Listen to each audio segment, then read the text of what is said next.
ще внеса предложение в Общинският съвет за разкриване на позиция заместник-кмет с ресор транспорт, морска политика и екология. Ще обясня причините за това. В действителност един от основните проекти, който в момента реализираме, всъщност проектът за интегриран градски транспорт. Знаете, че пуснахме процедурата за билетната система. Не знам дали знаете, но пуснахме и процедурата за интелигентните системи. Имам предвид системата за известяване по спирките, системата за известяване в автобусите, системата за контрол на трафика, контролният център. В момента предстои пускането на процедурата за изграждането на високоскоростното трасе от Владиславово до Почивка. Това са изключително ключови проекти, които ще дадат наистина друг облик на града, друг облик на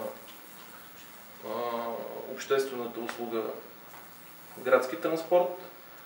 Новите автобуси са вече по улиците ни. Очакваме да започнат да пристигат нови 30 тролейбуса.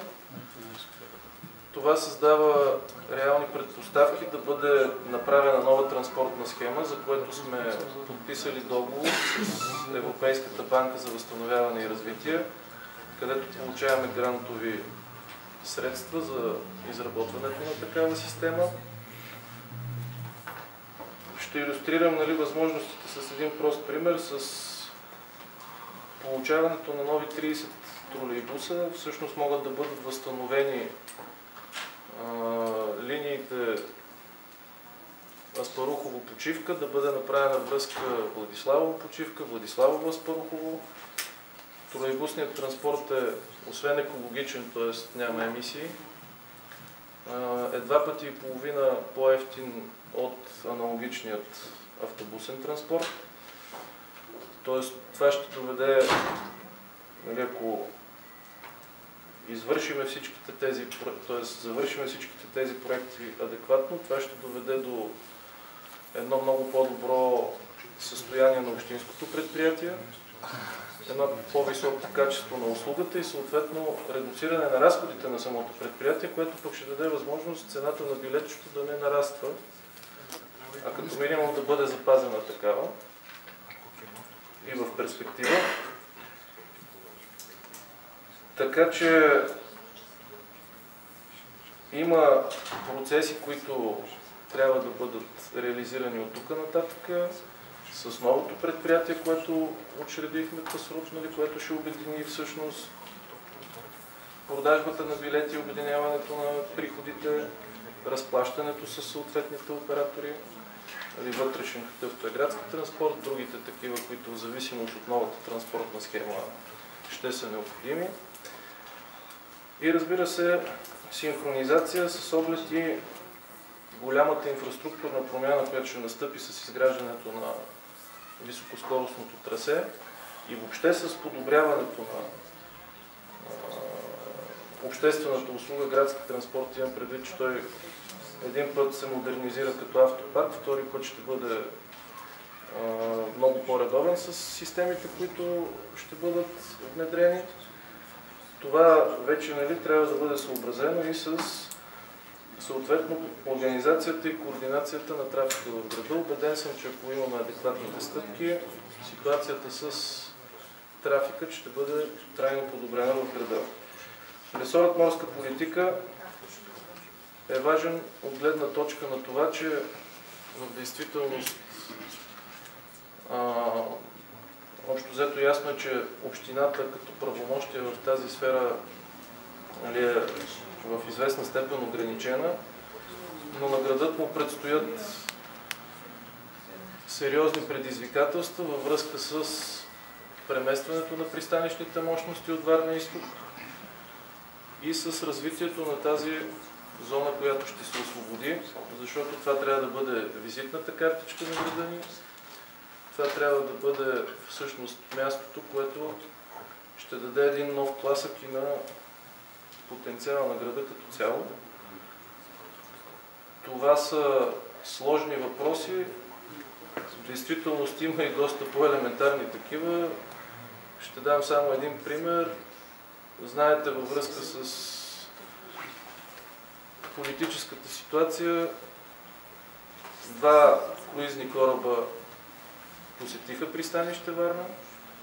В действителност, знаете всички какво се случи с откраднатите документи. Това е изключително неприятно, защото ние имаме конюнктурният шанс да приемаме тези компании във Варненското пристанище. В Бургас все още не са за този сезон, по моя информация, влизали подобни круизни кораби. И вместо да показваме, че Варна е наистина дестинация, която се заслужава не само конюнктурно, а трайно да бъде включена в програмите на тези големи круизни оператори, ние, за съжаление, допускаме явления, които са в явен ущърб на имиджа на дестинацията ни. Аз ще повдигна отново темата и с частичното отваряне на пристанището, защото този проект, който 2013 зимата на практика беше стартиран, а после беше спрян, всъщност ето тези круизни компании, които сега по стечение на обстоятелствата пристигат, естествено, че бихме направили доста по-добро впечатление и на самите оператори, и на гостите, които карат, ако тази зона имаше един наистина друг облик. Тя беше с приветлива инфраструктура, с културните сцени, с всички други атрибути, да кажем, които бяха предвидени в проекта. В момента се готвиме да домакинстваме на едно от най-важните събития в морския сектор, регатата Tall Ships. Всъщност в момента се чудиме какви бараки точно да сковеме, за да има мероприятието необходимото обезпечаване. Ако тази зона, пак казвам, беше реализирана още 2013, както беше стартиран този проект, в момента, разбира се, щяхме да посрещаме десетките, надявам се, и стотици хиляди посетители с едно друго лице, с един друг облик, с едно друго самочувствие, ви казвам. И тези процеси не са за подценяване, защото в крайна сметка всеки един такъв круизен кораб води хиляди туристи, които са с висока степен на платежоспособност и които реално идват, за да видят забележителности, културни институти, културни мероприятия и оставят и реални средства в града ни. Не можем да подценяваме една такава възможност, защото ако тази година имаме образно по очаквания 15 000 круизни туристи, то потенциалът ни е да имаме 10 пъти по толкова, а това всъщност е и подкрепата за малки и среден бизнес в града, за културните ни институти, защото тези хора обективно оставят свежи пари в икономиката ни.